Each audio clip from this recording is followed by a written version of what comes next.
தமிழ் மகள். Co-presented by Nippon Paint, Asia's real #1 paint. இடைவேளைக்கு பிறகு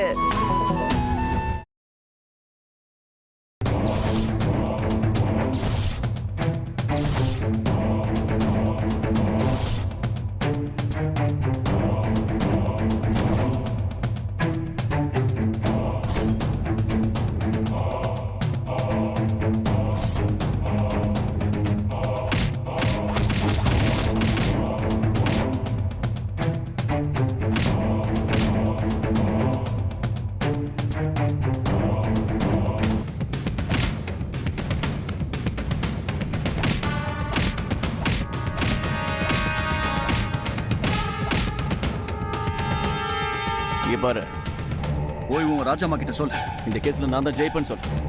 போ.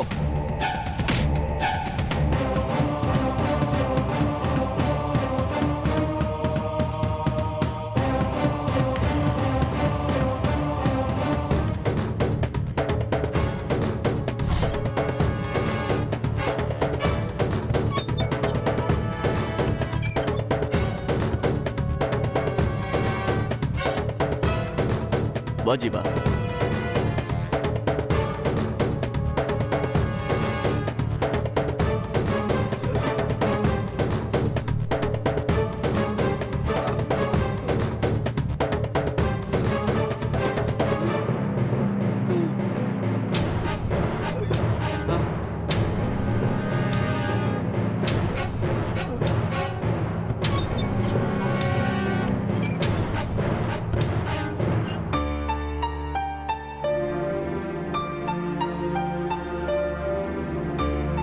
என்னாச்சு சார்?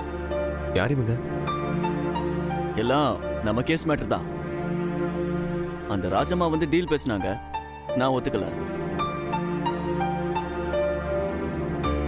அதான் ஆளுங்களை அனுப்பிச்சு ட்ரை பண்ணாங்க.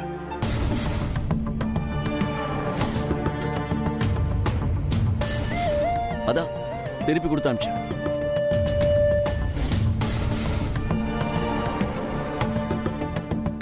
ரொம்ப தேங்க்ஸ் சார்.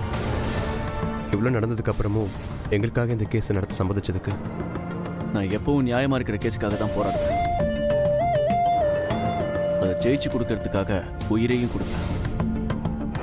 அவங்களுக்கு தோல்வி பயம் வந்துருச்சு, அதான் இப்படி ராங் ரூட்ல ட்ரை பண்றாங்க. நாளைக்கு ஃபர்ஸ்ட் இயரிங்ன்றதால அதை பிளாக் பண்றதுக்கு பல வழியில ட்ரை பண்ணுவாங்க. என்ன விலைக்கு வாங்க பார்த்தாங்க, முடியல. மிரட்டியும் பார்த்தாங்க, முடியல. அடுத்த எய்ம் ஃபுல்லா உங்க 2 பேர் மேல தான் இருக்கும்.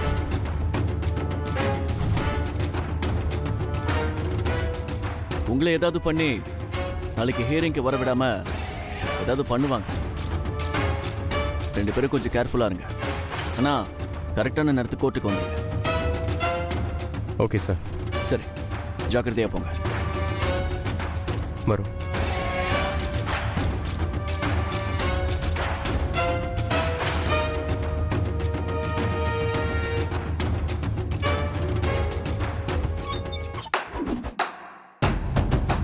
ஏய், நீங்கெல்லாம் நிஜமாவே ரவுடிங்க தானா? இல்ல நானும் ஜெயிலுக்கு போறேன்னு உதார் விட்டுட்டு திரியிறவங்களா? இத்தனை பேர் போயிருக்கீங்க, ஒருத்தனை அடிக்க முடியல. அடிச்சு துரத்திட்டான்னு வந்து நிக்கிறீங்க. இல்ல மேடம், பக்கத்துக்கு லாயர் மாதிரி இருந்தாங்க. ரவுடி போலீஸ் மாதிரி ரவுடி லாயரா இருப்பாங்க போல. ஏய், இந்த காலத்துல எல்கேஜி படிக்கும் போதே எல்லா கெட்ட விஷயங்களையும் தெரிஞ்சுக்கிறாங்க. ஒவ்வொரு சாதாரண சிட்டிசனும் பாதி ரவுடியா இருந்தா தான் நம்ம ஊர்ல கொஞ்சமாவது குப்பை கொட்ட முடியும். அதனால எல்லாரும் சோப்லாங்கியா இருப்பாங்கன்னு எதிர்பார்க்க முடியாது. நீங்க ப்ரொஃபஷனல் ரவுடியா இருக்கும்போது நீங்க எல்லாத்துக்கும் ரெடியா இருக்கணும். எத்தனை பேர் வந்தாலும் சமாளிக்கணும். நீங்க என்னடானா ஒருத்திய ஓரங்கட்ட முடியாம வந்திருக்கீங்க. இன்னொரு தடவை சான்ஸ் கொடுங்க மேடம். பக்காவா ஒரு ஸ்கெட்ச் போட்டு அந்த லாயரை நார கிழிச்சிடுறோம் மேடம். ஏய், ஒரு தடவை அவங்கிட்ட நீங்க அடி வாங்கினது போதும். அவனை உங்களால ஒண்ணும் செய்ய முடியாதுன்னு எனக்கு தெரிஞ்சிடுச்சு. நீங்க திரும்ப போனீங்கன்னு வச்சுக்கங்க, அவன் உங்களை நாரா கிழிச்சு தொங்க போட்டுருவான். அதனால அந்த ஐடியாவை இதோட மூட்டை கட்டி போட்டுருங்க. என்ன நீங்களே சொல்லுங்க. இந்த கேஸ் நாளைக்கு தான் ஃபர்ஸ்ட் ஹியரிங் வரப்போகுது. அந்த கொடைக்கானல்காரி கண்டிப்பா அட்டன் பண்ணியே ஆகணும். அட்டன் பண்ணலனா ஜட்ஜ் அந்த கேஸுக்கு இம்பார்ட்டன்ட் கொடுக்க மாட்டாரு. அதனால நாளைக்கு அவ எந்த சூழ்நிலையிலையும் கோர்ட்டுக்கு வரக்கூடாது. மேடம், அந்த பொண்ணு கோர்ட்டுக்கு வரலனா நீங்க ஜெயிச்சலாமா மேடம்? ஒரு விதத்துல ஜெயிக்கிற மாதிரி தான். பெட்டிஷன் கொடுத்தவ வரலனா அந்த லாயர் பெட்டிஷன் ஆப்சென்ட்னு சொல்லி 2 தடவை வேற ஹியரிங் டேட் வாங்கலாம். அப்பவும் அட்டென்ட் பண்ண விடாம பண்ணிட்டா அந்த கேஸையே மேஜிஸ்ட்ரேட் டிஸ்மிஸ் பண்ணிடுவார்.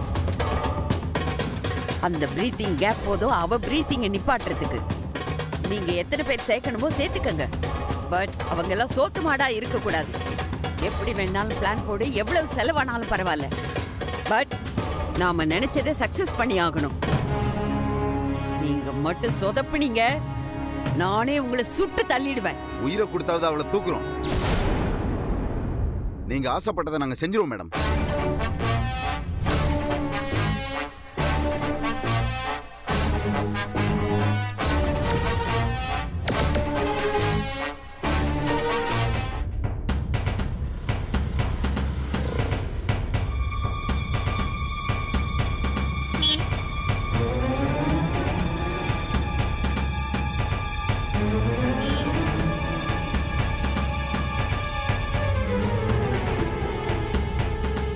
பூங்குடி, ஒரு நிமிஷம். ஏன் இவ்வளோ டென்ஷனாக வர? நீ அந்த லாயர் சொல்கிறத நினச்சி பயப்படுறியா என்ன? உள்ளுக்குள்ள ஒரு பயம் இருக்கதான் சார் செய்து. அதையும் மீறி என் மனசுக்குள்ள நிறைய கேள்வி இருக்கு. என்ன? அந்த அட்வொகேட்டை பார்த்தா ரொம்ப நல்ல மனுஷனா தெரியுது. அவரு நம்ம கல்யாணம் பண்ணிக்கலன்னு தெரிஞ்சா அதை எப்படி சார் எடுத்துப்பாரு?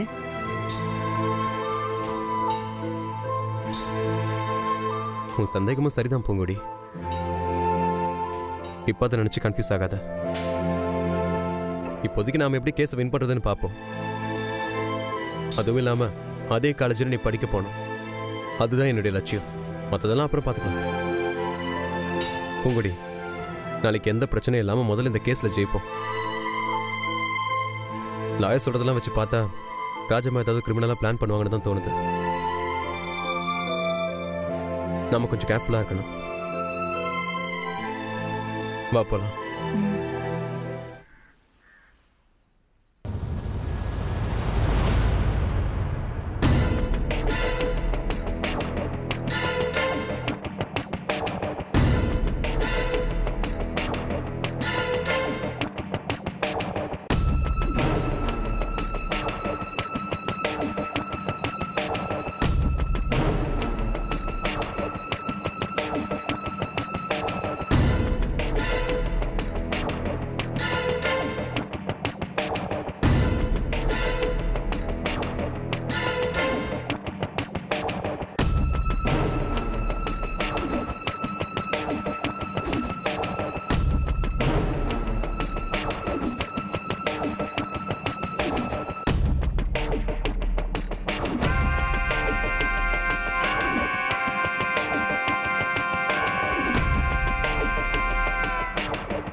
ஹலோ, சாரி, கண்ணு தெரியல. சாரிங்க, நாங்கள் தான் நடந்து போயிட்டு அதான் இருக்கோம்ல. தெரியாம நீங்க வந்து இருந்துச்சு. சாரி இடிக்கிறீங்க. கேட்குறேன்ல. என்ன தெரியாம ஃபோன் இடிச்சிட்டீங்க? பேச தெரியாம ரோட்ல நடந்து போறது இடிச்சிட்டேன். தெரியலையா? அதான் சாரி கேட்டேன்ல. சைலண்டா போக வேண்டியதானே. இந்த பாரு, தேவையில்லாமலாம் பேசிட்டு இருக்காத.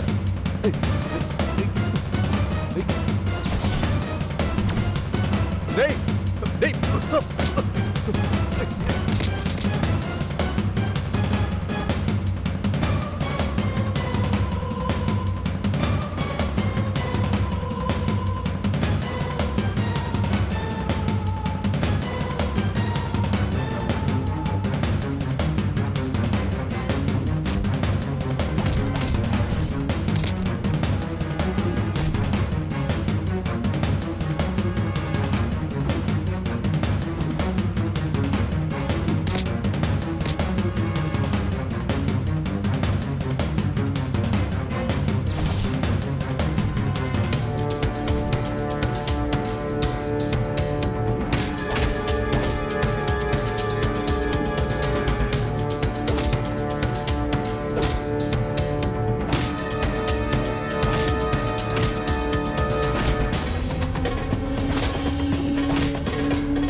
தீபிகா, தீபி. என்ன திடீர்னு தீபிகாவை தேடி வந்திருக்க?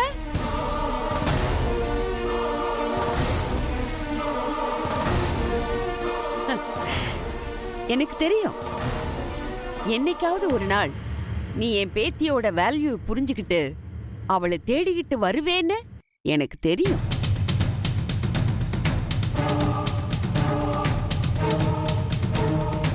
இது பாருங்க, தாலி கட்டாம மணமேடையில இருந்து எந்திரிச்சல, அப்பவே தெரியல உங்க பேத்தியோட வேல்யூ என்னன்னு.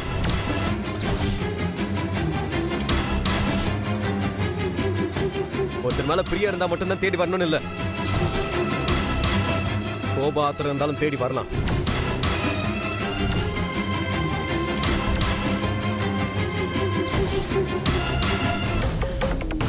பகல்ல வெயில் கடுமையா இருக்கு, நீ சூடாகிறது சரின்னு சொல்லலாம். இப்ப நைட் டைமா இருக்க, ஏன் இவ்வளவு ஹீட்டா இருக்க?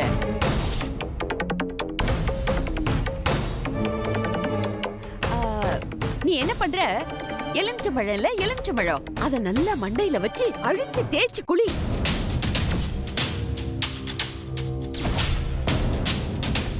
இல்லன்னா உன்னை கீழ்ப்பாக்கத்துல கொண்டு போய் சேர்த்துருவாங்க.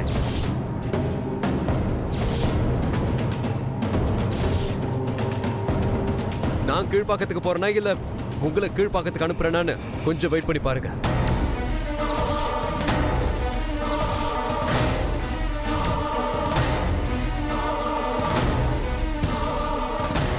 எதுக்குப்பா ஏதோ எதிரின் கிட்ட வந்து சண்டை போடுற மாதிரி எங்கிட்ட வந்து பிரச்சனை பண்ணிட்டு இருக்க?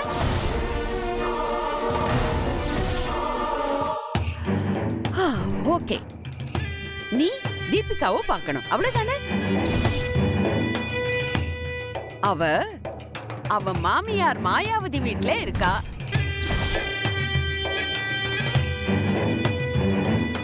வேணும்னா நீ அங்க போய் சொல்ல வேண்டியதை சொல்ல. இங்க பாருங்க, நான் ஸ்ட்ரைட்டாவே மேட்டருக்கு வரேன். பூங்கொடி எங்க கடத்தி கொண்டு போய் வச்சிருக்கீங்க?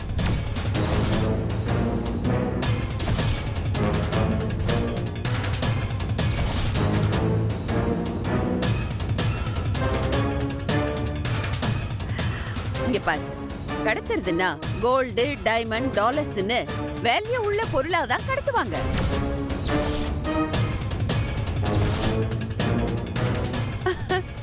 அந்த பூங்கொடி துரு பிடிச்ச பாத்திரம். அவளை கடத்தினேன்னு சொல்லி ஏன் இமேஜை டேமேஜ் பண்ணாத. இப்படி எல்லாம் சொன்னா நான் நம்பிடுவேன்னு நினைக்கிறீங்களா? எனக்கு நல்லாவே தெரியும், நீங்க தான் பூங்கொடி ஆளை வச்சு கிட்னாப் பண்ணிருக்கீங்க. நான் அவளை இந்த வீட்ல இல்ல, என் காலேஜ்ல கூட அவ காலடி படக்கூடாதுன்னு தான் அவளை துரத்துனேன். மறுபடியும் நானே அவளை போய் கூட்டிட்டு வருவேனா? எனக்கு என்ன பைத்தியமா பிடிச்சிருக்கு?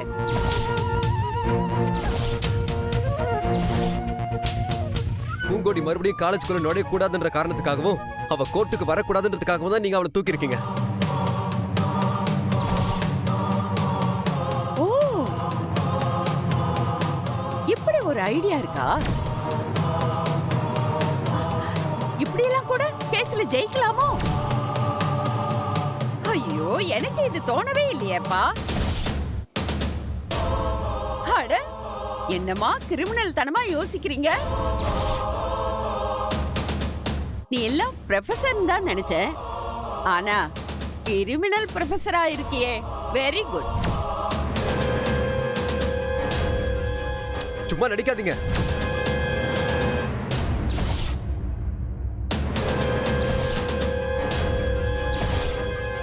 ஆமா, நான் தான் அவளை தூக்கினேன்.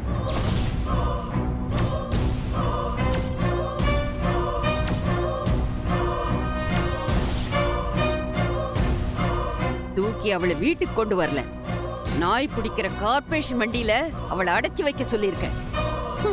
உன்னால என்ன பண்ண முடியும்?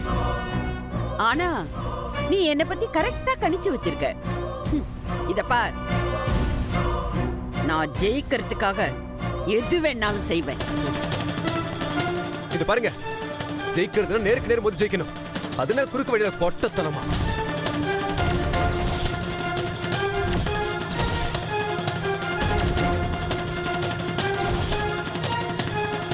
நான் பொம்பளை தானப்பா, அதனாலதான் அப்படியே யோசிக்கிறேன். எனக்கு எப்படி ஜெயிக்கணுங்கிறது முக்கியம் இல்ல, ஆனா நான் ஜெயிக்கணும், அதுதான் எனக்கு முக்கியம்.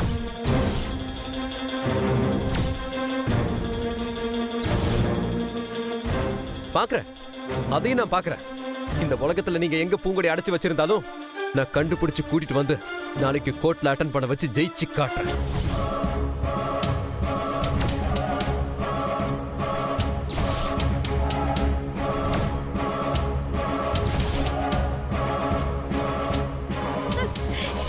என்ன நீ உன் மனசுல நீ பெரிய ஹீரோன்னு நினைப்பா? ஓகே, கண்டுபிடிச்சுதான் பாரு. நீ சொல்றத பார்த்தா நான் இந்த கேஸ்ல ஜெயிக்கிறதுக்கு அவளை இந்த உலகத்துல இருந்து வேற உலகத்துக்கு அனுப்புனாதான் முடியுமோ? நான் இந்த கேஸ்ல ஜெயிக்கிறதுக்கு அவளை இந்த உலகத்துல இருந்து வேற உலகத்துக்கு அனுப்புனாதான் முடியுமோ?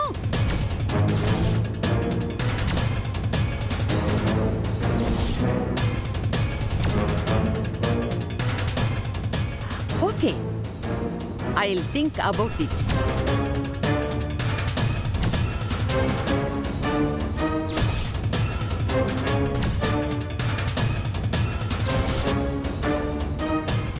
பூங்கொடிக்கு மட்டும் ஏதாவது ஒண்ணு ஆச்சு, பூங்கொடி சேஃப்டியா இருக்கிற வரைக்கும் தான் உங்களுக்கு சேஃப்டி. நாளைக்கு கோர்ட்ல மீட் பண்ணுவோம். தோக்கிறதுக்கு ரெடியா இருங்க. பாத்து ஓவர் எமோஷனல்ல வழிக்கு விழுந்துட போற. கோர்ட்டுக்கு நாளைக்கு நொண்டி நொண்டியா வர போற. இந்தியாவுல என்ன நடந்தாலும் அதுக்கு பாகிஸ்தான் மேல பழிய போடுற மாதிரி உன் கால் வழுக்குனது கூட என்னோட சதின்னு சொல்லுவாங்க. Be careful.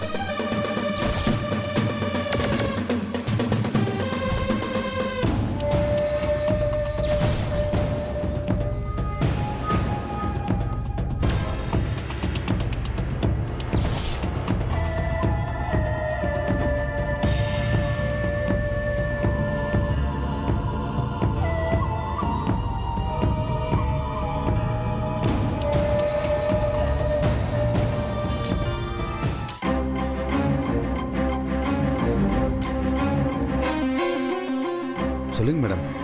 அடடடடடா, என்ன ஒரு தன்னடக்கம். இன்னைக்குதான் உருப்படியா ஒரு வேலை பண்ணிருக்க. நான் சொன்ன உடனே அந்த பூங்கொடிய தூக்கி இருக்க. மேடம், நீ இவ்வளவு பெரிய காரியத்தை பண்ணி முடிச்சிருக்க. இருந்தாலும் இவ்வளோ அமைதி கூடாதுப்பா. அவளை எங்க தூக்கி மறைச்சு வச்சிருக்கேன்னு சொல்லு, உனக்கு டபுள் பேமெண்ட் தர. மேடம், நாங்களும் பக்காவா ஸ்கெட்ச் போட்டு ஃபாலோ பண்ணிட்டு தான் போனோம். ஆனா அந்த பொண்ணை தூக்குறதுக்குள்ள அவ எப்படியோ எஸ்கேப் ஆயிட்டா.